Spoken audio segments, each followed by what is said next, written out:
Bumalik para magpasalamat. Ako po si Father Fiel Pareha at ito po ang ating segment, ang Daily Devotion, na kung saan tayo po ay magdarasal, magbabasa at magninilay kasama ng salita ng Diyos sa buong taon. Manalangin tayo. Sa ngalan ng Ama, ng Anak at ng Espiritu Santo. Amen. Halina, banal na Espiritu, liwanagan mo ang aming puso at isip nang maunawaan at may sa buhay namin ang iyong salita. Amen. Our Bible passage for today is from the book of Psalms, chapter 116, verses 12 to 19, and I read it for you. What shall I return to the Lord for all his bounty to me? I will lift up the cup of salvation and call on the name of the Lord. I will pay my vows to the Lord in the presence of all his people. Precious in the sight of the Lord is the death of his faithful ones. O Lord, I am your servant. I am your servant, the child of your serving maid. You have loosed my bonds. I will offer to you a thanksgiving sacrifice and call on the name of the Lord. I will pay my vows to the Lord in the presence of all his people, in the courts of the house of the Lord, in your midst, O Jerusalem. Praise the Lord. Isa po sa aking kinamamanghang mga nakikita ay sa tuwing ako po ay dumadalaw sa iba't ibang mga pilgrim sites o sa mga pook dalanginan na may kilala at sikat na patron. Halimbawa po, kapag tayo po ay nagtungo sa Lourdes, France, doon po makikita natin ang mga testamento na marami ang nakatanggap ng biyaya ng kagalingan. Naroon makikita ang napakaraming mga saklay na nakabitin. Ito'y iilan lamang sa mga bumalik para magpasalamat sa kagalingang kanilang natamo.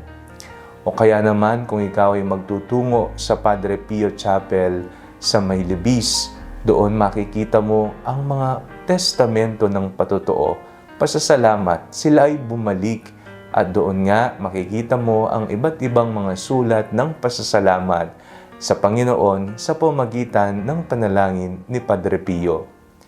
Kapag ikaw ay dumalo sa iba't ibang mga pagdiriwang ng espiritual, makikita mo sa Nazareno man yan o sa Santo Niño, o sa mga mapaghimalang birhen kagaya ng Antipolo, makikita mong maraming mga deboto, marami doon bumabalik, nagpapasalamat.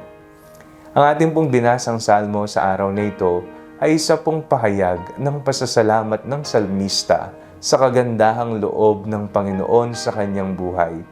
Ito po ay isang makakristyano, isang magandang attitude na kailangan nating palaging gawin at maging buhay na natin ang palaging nagpapasalamat sa nagbigay.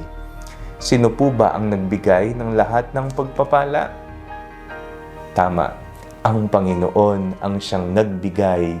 Kung wala ang Diyos, kung wala ang mga probisyon, kung wala ang mga biyaya na kanyang ibinubuhos, wala po tayong mararating sa buhay. Aminin man natin yan o hindi. Kaya, for the next time na ikaw ay nakatanggap ng biyaya, malit man po o malaki, bumalik para magpasalamat. Huwag sanang maging makakalimutin ha, bagkus bumalik at magpasalamat sa nagbigay. Manalangin tayo. Panginoon, maraming salamat po sa lahat ng pagpapalang inyong binigay. Amen. Sa ngalan ng Ama, ng Anak at ng Espiritu Santo. Amen.